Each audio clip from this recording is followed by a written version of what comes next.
Assalamualaikum warahmatullahi wabarakatuh. Hai sahabat saya semuanya, selamat datang dan selamat bergabung di podcast RSUD Nganjuk yang menyajikan berbagai informasi terbaru, juga terkini seputar pelayanan Rumah Sakit Umum Daerah Nganjuk, juga informasi tentang dunia kesehatan lainnya yang pastinya bermanfaat bagi sahabat sehat semuanya. Sahabat sehat semuanya, pada kesempatan kali ini kita akan berbagi informasi tentang kesehatan bersama dengan Dr. Pramugiono, spesialis bedah onkologi di RSUD Nganjuk ini. Penasaran kira-kira apa saja topik yang akan kita sampaikan kali ini? Yuk, langsung saja kita sapa beliau. Halo dokter, terima kasih dokter Ya, terima kasih. sudah meluangkan waktunya untuk hadir di podcast ini. Ya, Bagaimana dokter kabarnya hari ini? hari ini baik ya, walaupun agak capek karena pelayanannya kan beruntut ya, Iya, berantai. baru selesai ini Baru siang selesai. ya Ya, dari klinik ya dokter ya. ya, Ini betul. nggak kerasa ini sudah podcast ketiga kalinya dok. Ya, Dalam rangka memperingati Hari Kanker Sedunia ya. ya, ya, Yang pertama dulu ada temanya dengan kanker payudara, terus kemudian kanker kepala dan leher ya dok ya kalau ya. nggak salah. Kira-kira tema kali ini apa? Sahabat sehat ikuti ya.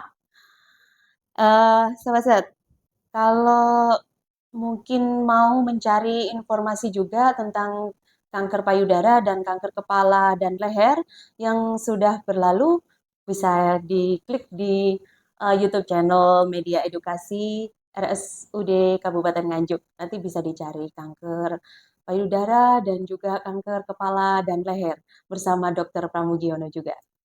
Ya, nah Sobat Sehat, langsung saja kita ke tema kali ini.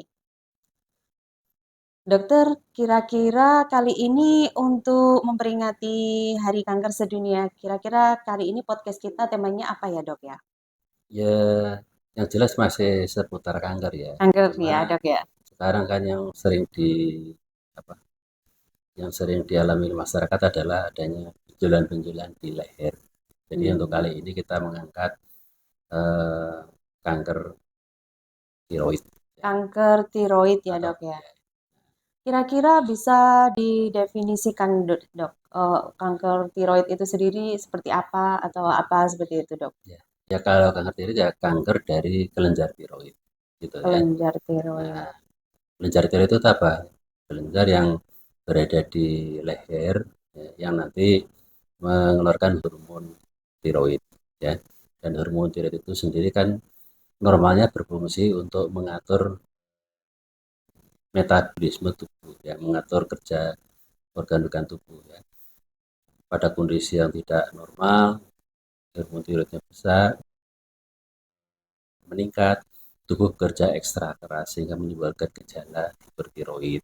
Kebalikannya, kalau hormonnya rendah, itu dia akan tubuh bekerja lebih lambat ya. Nah, pada kondisi kanker itu bisa saja mengganggu proses produksi atau pengaturan dari hormon tiroid.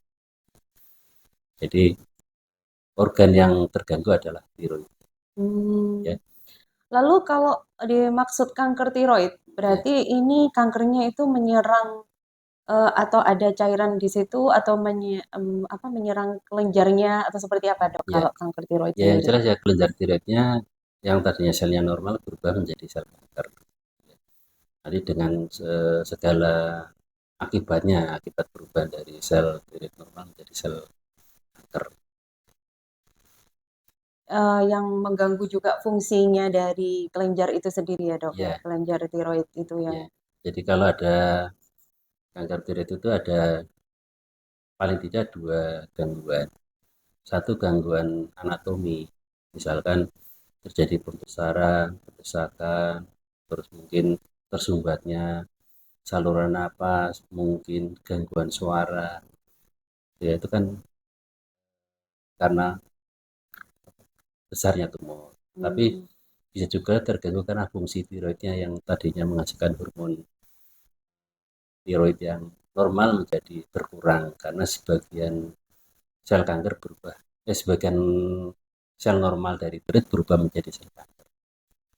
Kalau untuk jenisnya sendiri dok, apa ada kanker tiroid ganas atau biasanya kan kalau masyarakat Mhm, mikirnya kanker ganas sama kanker jinak gitu. ya, Apa di kanker tiroid sendiri juga sama dok? ya, Sama ada jinak, ada ganas seperti itu. ya, ya, ya. Ya, saya koreksi sebentar ya. Jadi yang namanya kanker itu pasti ganas. Ya, Oh, tadi tidak ada kanker jinak. Atau jinak ya jinak. Jadi kanker itu ganas gitu ya. hmm, Kalau benjolan ada yang ganas, ada yang jinak. Tapi kalau hmm, kanker pasti tumor ya ganas. mungkin dok ya. Tumor atau benjolan Ya, itu bisa ganas, bisa oh ya. jinak.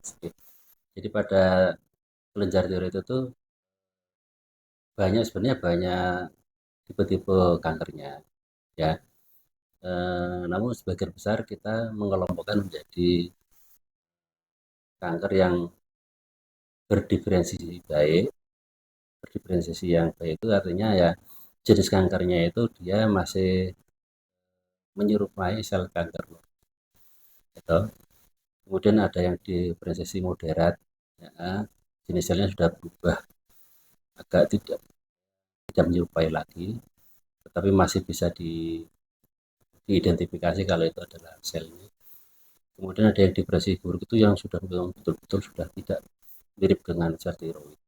Ya. Hmm, Nah, jadi pengelompokannya biasanya itu depresi baik, depresi moderat dan diferensiasi buruk ya. Tetapi kalau dilihat dari jenis ininya selnya itu nanti ada yang namanya kanker kanker tiroid papiler, kanker hmm. tiroid folikuler, kanker tiroid meduler, dan kanker tiroid anaplastik. Ya. Yang diferensiasi baik itu yang papiler sama folikuler. Yang diferensiasi sedang atau medium itu yang meduler tadi. Yang diferensiasi jelek itu yang anaplastik. Ini nanti terkait dengan perkembangannya dan penanganannya eh, tidak sama ya. So, itu tingkat keparahannya gitu dok. Ya Makanya. sebenarnya tingkat keparahan itu kan dihitung biasanya dari stadiumnya gitu. Hmm, Tetapi salah satu faktor menunjukkan derajat keparahan adalah salah satunya adalah jenis kankernya sendiri. Kalau anaplastik itu memang kanker yang sangat progresif atau sangat cepat bertumbuhnya sehingga tingkat keparahannya eh, lebih cepat terjadi. kalau untuk gejalanya sendiri dok, kira-kira apa sih Ya, tanda-tanda yang perlu kita waspadai? Kalau mungkin apa nyeri leher atau seperti apa ya, seperti itu dok. ya. Jadi gondok itu kan letaknya di leher dan kebetulan gondok itu kan organ yang tidak terlalu dalam ya. Nah, normalnya gondok itu dia tidak akan terlihat ketika kita menengadahkan kepala itu ya. Nah, pada saat gondok itu terlihat atau ada benjolan terlihat di depan trachea kita ya dan ikut gerak ketika menelan itu berarti itu adalah kelenjar gondok. Kalau gondok itu terlihat berarti ada pembesaran gondok.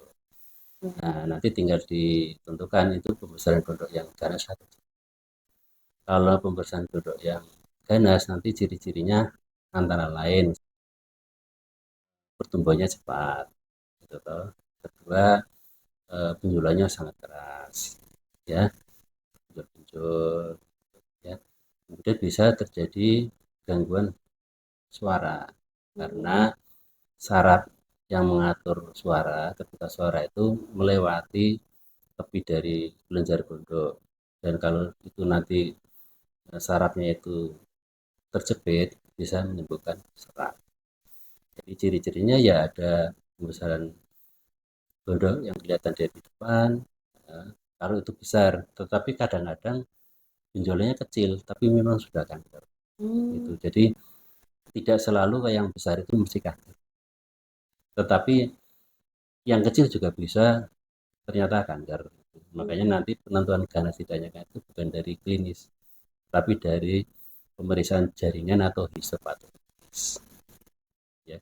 Berarti gondok itu, mohon maaf, termasuk kanker juga dong? Gondok itu adalah istilah dari namanya tiroid. Ya. Hmm. Jadi itu semua orang yang normal pasti punya organ tiroid.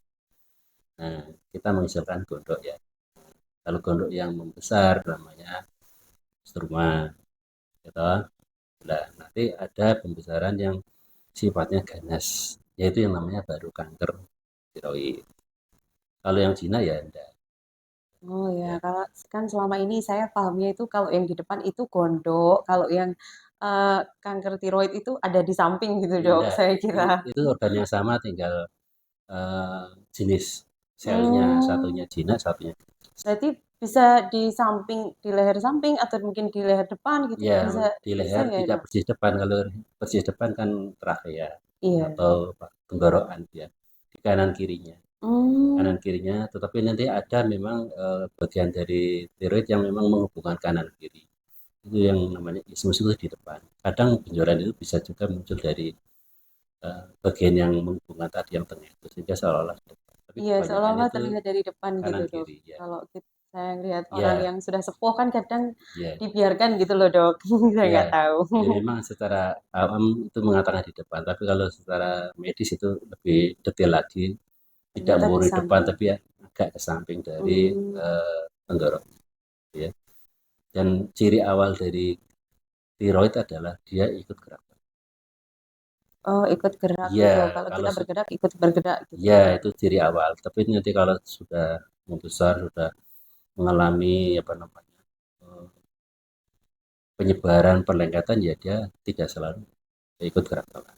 Hmm, Ya. Tapi awalnya ikut gerak tangan, gitu. kalau dari sisi bahayanya, Dok, kira-kira kanker tiroid ini sama bahayanya nggak Kak, sama kanker-kanker yang lain seperti itu, Ya, Dok, yang ada di yes. tubuh kita? Atau sama aja, Dok, Ya sama mungkin? aja sebenarnya, kanker, kanker apapun dia bahaya. Cuma tinggal nanti bahayanya itu dalam arti tingkat apa fatality-nya ya, tingkat apa ya, risiko kematiannya bagaimana. Ada yang kalau menyerang organ-organ yang vital ya risikonya tinggi. Ya, tapi ada juga kanker yang memang tidak menyebar jauh ya. Nah, untuk khusus tiroid itu sering menyebar jauh. Jadi kanker tiroid itu bisa menyebar di area gondok, di daerah leher, di daerah leher, tapi juga bisa menyebar.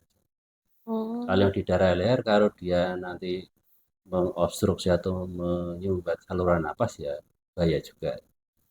Oh, Eh, bisa menyumbat saluran bisa, napas juga bisa. gitu. Kalau nanti dia apa menginfiltrasi atau menembus dari trakea sehingga nanti lubang napasnya itu terisi kanker, kan nanti kan napasnya susah, atau trakeanya itu dijepit sama kanker, itu juga bahaya. Itu yang di daerah leher, belum di tempat lain masuk paru-paru, tulang ya. Jadi salah satu penyebaran ke tulang yang paling mungkin bisa ditemui adalah di tulang kepala. Kalau Hmm. di tulang atau di daerah kepala, kalau ada benjolan yang besar ya, kemudian dia berdenyut, itu ya, apalagi kalau ternyata mungkin ada ronsen kok kelihatannya tengkoraknya bolong itu ya, itu kita berpikir jangan-jangan itu adalah penyebaran dari kanker tiroid Kalau untuk penderitanya sendiri, Dok, ya. kira-kira untuk kanker tiroid ini biasanya menyerang ke lebih ke anak-anak atau dewasa atau orang tua? Kira-kira. Ya sebenarnya semua umur bisa terkena kanker tiroid, tinggal nanti kan ada yang namanya patogenesis ya, kenapa terjadinya itu ya. Pada anak-anak biasanya karena kanker itu kan pasti kejadiannya tidak serta merta dalam waktu sekitar, pasti ada proses. Iya. Nah, dan prosesnya itu panjang. Nah, kalau pada anak-anak itu kan masa hidupnya masih masih awal ya, belum panjang, sehingga ketika ada kanker tiroid pada anak, ya sangat mungkin itu ada kelainan genetiknya. Iya. Tapi kalau pada orang dewasa, orang tua mungkin bisa dipengaruhi oleh faktor dari luar, ya, bisa radiasi dan seterusnya. Hmm. Iya itu ya. Jadi eh, bisa terjadi pada semua umur, bisa terjadi pada wanita atau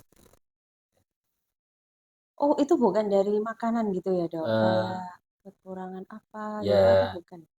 secara penyebab langsung sih tidak ya. Misalkan kekurangan makanan A, B, C enggak. Nah, tapi ada bahwa kalau dia kekurangan yodium yang jangka panjang, ya, itu nanti bisa terjadi perubahan yang dari selnya sel normal Iya. bisa menjadi kanker. Ya. Nanti ada jenis yang papiliferum itu, ya. Itu nanti ya yang tadinya gondrong yang jinak, tapi ketika jangka panjang dia bisa bermutasi.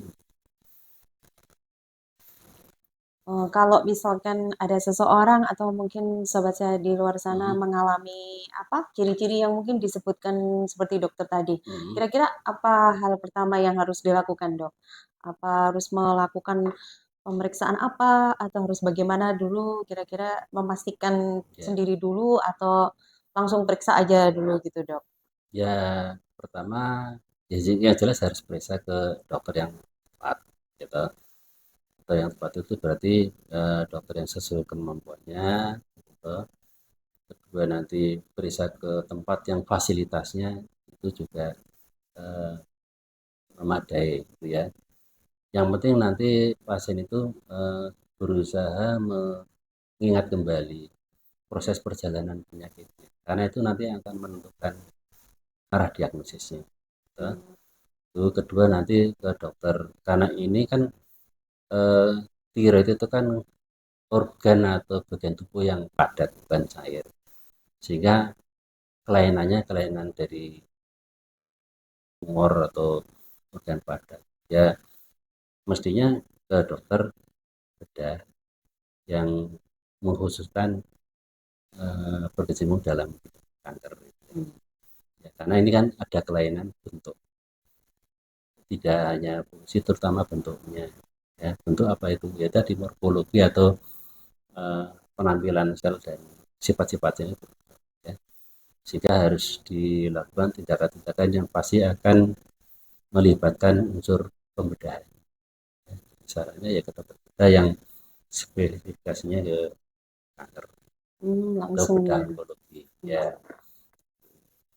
Kalau misalkan nih Dok, kalau Hmm, sudah didiagnosa kanker tiroid gitu ya Dok ya. ya, mungkin pasiennya berkunjung ke dokter Pram. Hmm. Kira-kira untuk langkah pengobatan awalnya biasanya di RSUD Nganjuk ini seperti apa Dok untuk kanker Ya. tiroid?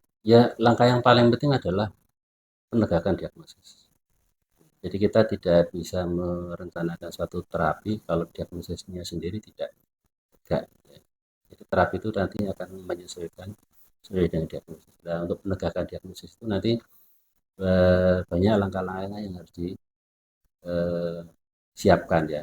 Tadi mulai dari menggali informasi perjalanan penyakitnya, pemeriksaan fisiknya, atau kemudian pemeriksaan tes-tes laboratnya termasuk tes fungsi tiroidnya, kemudian dilakukan USG misalkan ini untuk menentukan profil dari tumornya, misalkan ukurannya, bentuknya, terus nodulnya bagaimana, ada sel anak sebarnya enggak. Jadi kalau kanker kan salah satu cirinya antara lain kan muncul penyebaran atau anak sebar. Nah, itu ada enggak. Jadi itu nanti semua setelah lengkap baru nanti kita masuk ke penegakan diagnosis pasti. Untuk kanker secara umum ataupun gondok, diagnosis pasti itu adalah histopatologi. Apa itu? Pemeriksaan di mana sel dapat dilihat langsung dengan mikroskop, ya. Jadi kalau pemeriksaan yang lain seperti kayak ronsen, USG yang ada gambarnya itu, ya, atau Iya. pemeriksaan fisik yang diraba itu semua bukan standar yang baku untuk memastikan kanker. Nah, setelah melihat histopatologi atau pemeriksaan sel yang di bawah mikroskop dan sudah dipastikan itu kanker, lah baru diagnosis kanker itu tegak. Nah, setelah tegak nanti baru direncanakan terapinya. Terapi kanker itu banyak jenis-jenisnya, tapi yang paling penting pada kanker itu terapi utamanya adalah pembedahan, yaitu mengangkat sumber kankernya sendiri, tiroid, gitu ya. Tentunya nanti pembedahan itu banyak banyak modelnya atau banyak tipenya ya. Pembedahan yang total dengan membersihkan semua anak-anak sebarnya. Ya, jadi tergantung nanti stadiumnya ya. Kalau stadiumnya sudah ada anak sebarnya ya kita harus membersihkan. Ya operasi ya dok ya Ya, istilahnya. nanti untuk terapi tambahannya yang bagus ya ada yang namanya sebenarnya eh, terapi iodin radioterapi gitu, pakai iodin radioaktif gitu tuh. Nah, itu memang tidak semua rumah sakit punya ya. Kalau di Nganjuk karena tidak punya langkah awal biasanya kita menerangkan dan kita merekomendasikan untuk dirujuk ke fasilitas yang mempunyai iodin radioterapi yaitu rumah sakit yang punya fasilitas radionuklir. Tapi kalau untuk pembedahan di sini sudah bisa ya Bisa dok ya bersama kemudian dokter Pram ya. bisa. Nah, itu pasien-pasien yang tidak bisa menjalani karena berbagai hal tentang radiasi itu tadi, Iya. itu nanti kita bisa melakukan terapi supresi hormon, di hormon tiroid dosis tinggi sehingga menekan nanti mekanisme eh, pacuan pertumbuhan dari sel. Kalau operasi di sini sudah bisa dilakukan untuk ya untuk kasus-kasus sulit itu sudah sering kita lakukan. Untuk hipertiroid sendiri juga banyak ya dok ya di Ngajuk sendiri mungkin Iya. juga ada ya dok ya. Ya, hipertiroid itu adalah suatu penyakit kelainan fungsi dari tiroid. Jadi dia Hmm, hanya membahas tentang fungsinya. tentang fungsinya Kalau saja. kanker itu membahas tentang perubahan anatominya, Hmm, perubahan bentuk, perubahan selnya. Fungsinya bisa masih normal, bisa juga ikut berubah. hmm, Ya, jadi kalau terapi hipertiroid ya kita membahas fungsinya, nanti fungsi itu kenapa eh, terganggu, kemudian terapinya bagaimana. Salah satu terapi hipertiroid memang salah satunya adalah operasi juga untuk mengurangi volume dari ukuran tiroidnya sehingga nanti eh, kadar hormonnya akan setelah terapi yang non operatif itu gitu ya. Itu tentang hipertensi. Kalau untuk ini dok, misalkan pasiennya sudah didiagnosa itu dan sudah menjalani rangkaian pengobatan Ya, misalkan ya dok ya, entah apa operasi atau mungkin radiasi atau bagaimana rangkaian dari pengobatan hmm. RS, kira-kira bisa nggak dok sembuh sembuh total atau akan tetap menjalani pengobatan seumur hidup seperti itu dok? Ya kalau kanker tiroid itu kanker yang tingkat progresivitasnya itu relatif bagus ya. Bagus artinya tidak cepat kecuali yang anaplastik ya. Itu ya. Jadi nanti misalkan ada gejala pun dia tidak secepat kanker yang lain ya. Hmm, Sehingga kita masih punya waktu untuk memastikan progresivitas ya atau kekumatan. Kalau sudah dilakukan terapi yang paripurna dan kita eh, akan melakukan follow up atau pemantauan. Pemantauan yang dimaksud adalah pertama ya secara fisik apakah ada benjolan baru di tubuh ya entah itu di leher atau di seluruh tubuh dengan berbagai cara bisa pemeriksaan tangan ataupun dibantu dengan pemeriksaan lain seperti USG, ronsen dan sebagainya gitu. Kemudian pemantauan kedua adalah memantau kadar hormon yang terkait dengan tiroid yaitu apa hormon TSH, thyroid stimulating hormone, di mana hormon ini diproduksi oleh bagian otak namanya hipofisis anterior.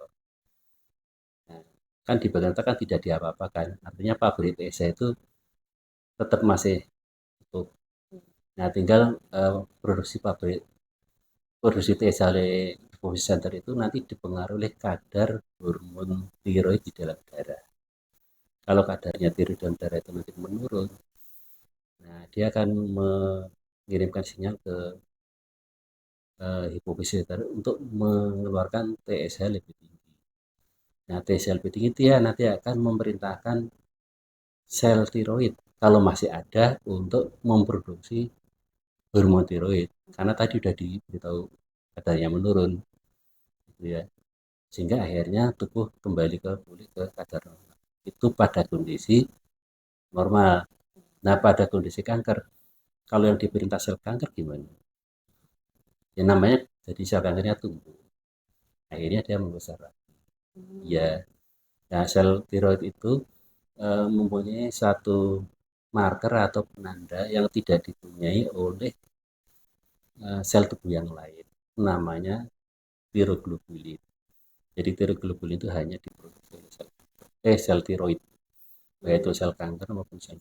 Sehingga salah satu pemantauan dari terapi kanker tiroid adalah memantau kadar tiroglobulin.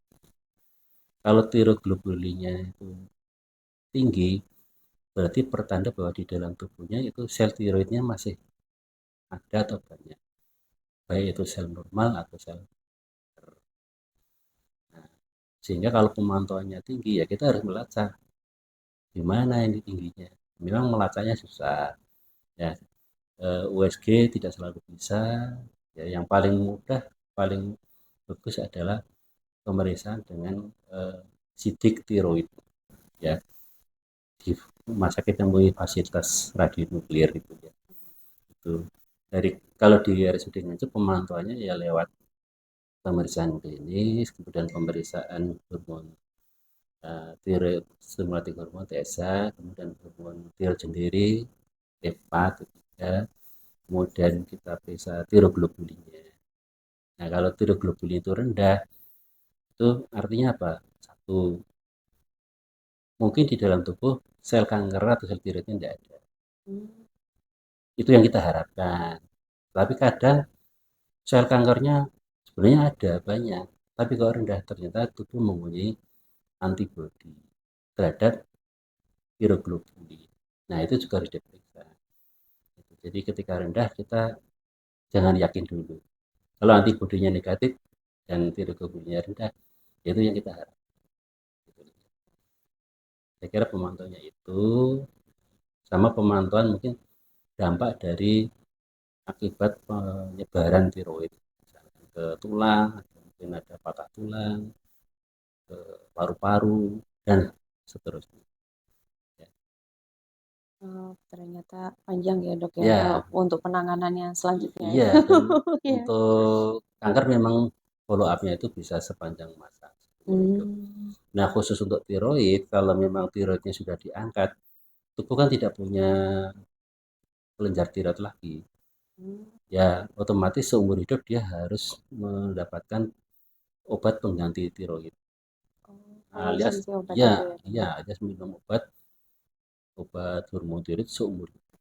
Hmm. Nah, jadi obat hormon tiroid itu nanti bisa satu memenuhi kebutuhan hormonnya, kedua bisa mengatur eh, tinggi rendahnya dari TSH tadi yang suka ngemporin pertumbuhan sel tiroid itu kan.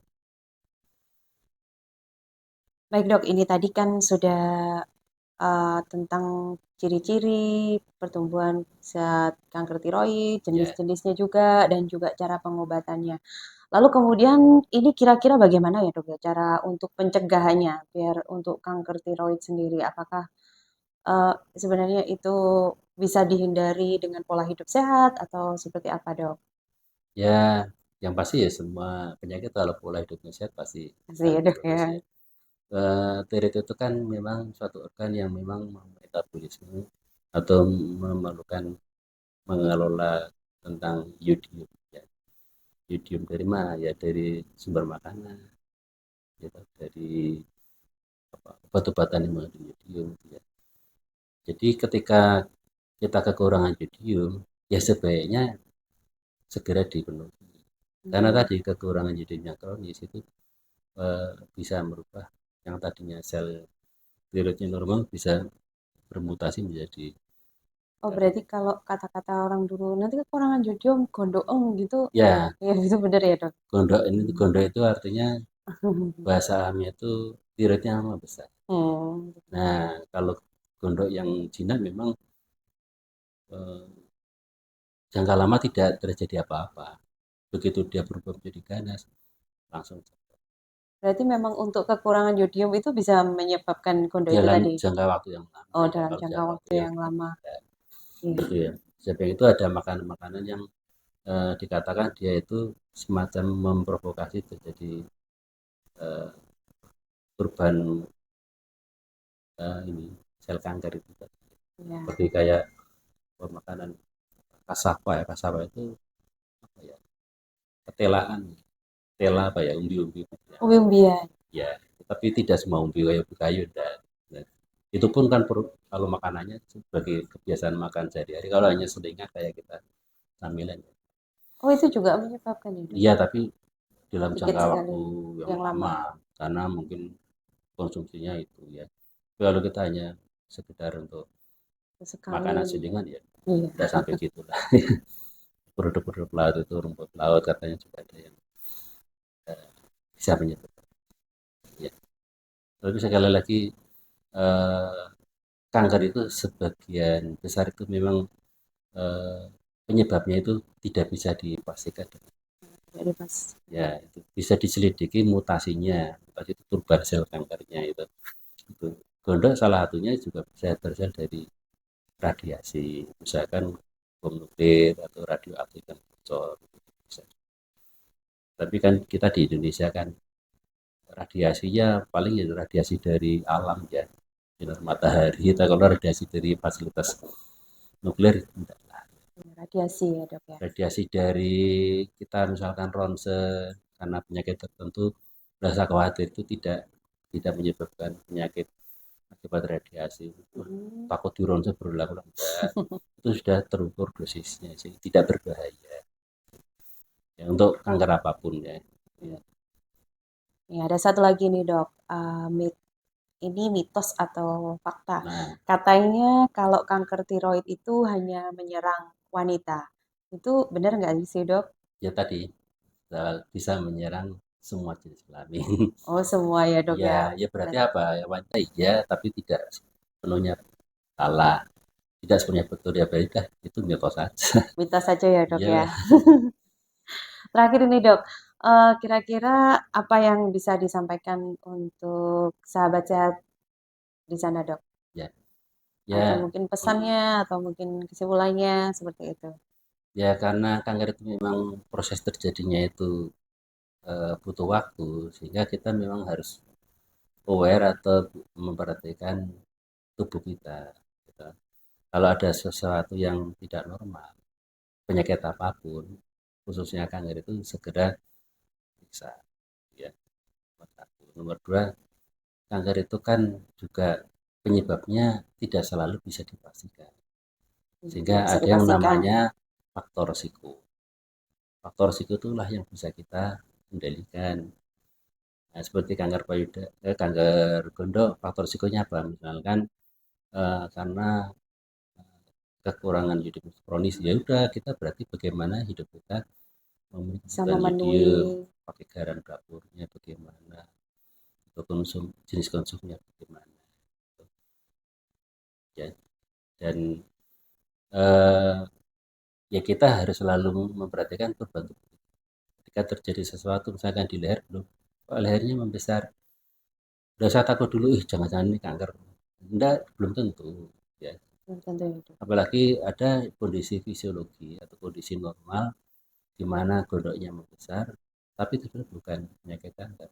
Pada wanita yang menyusui atau hamil dan menyusui, itu bisa Hmm. gondoknya membesar karena tuntutan hamil menyusui itu kan yodiumnya harus butuhnya tinggi. Nah kalau Iya. tubuh si ibu itu dia tidak mampu, dia berarti gondoknya harus ekstra kerja berat untuk memenuhi sehingga akhirnya nanti setelah kebutuhan itu akan menurun ya gondoknya pelan-pelan akan mengecil lagi selama nanti kebutuhan yodiumnya juga dipenuhi. Ini dengan apa? Ya paling mudah ya pola konsumsi makan kita yang betul. Yodium itu tidak tahan terhadap panas, Hmm. ya. Sehingga ketika kita menaburkan garam yodium pada masaknya panas, Terus sebenarnya yodiumnya ya hilang, itu tinggal asinnya. Nah, makanya garam meja itu kan ditaburkan ketika makanan tidak panas lagi. Kedua, jangan menyimpan yodium apa garam yodium dekat kompor, kena sinar matahari langsung. Nanti dia akan Oh, jadi kandungannya yang ada di yodium yang ada yodiumnya di garam hilang, itu hilang hilang gitu ya, ya. Dok ya? Nah, itu. Kemudian garam yodium itu harus dimasukkan dalam wadah tertutup. Iya. Ya nanti Baru tahu ini ya juga, Dok, saya. saya selama ini kan kita Pakai garam itu pokoknya ya ada garam karena apa? yodium gitu. Sudah ada mereknya beriodium, saya yakin kalau pasti nanti akan ada, tapi kalau prosesnya salah ya Tetap hilang hilang juga yodiumnya. tinggal asinnya gitu ya.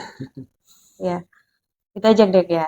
Ya Ya, intinya itulah kita perhatikan diri kita, kalau ada kelainan segera kita. Di daerah kepala leher itu kan daerah paling yang sering diamati oleh orang ya karena kita mengaca diri sendiri, itu iya. kaca kemudian kita mandi juga gosok badan, bisa dilihat oleh orang banyak.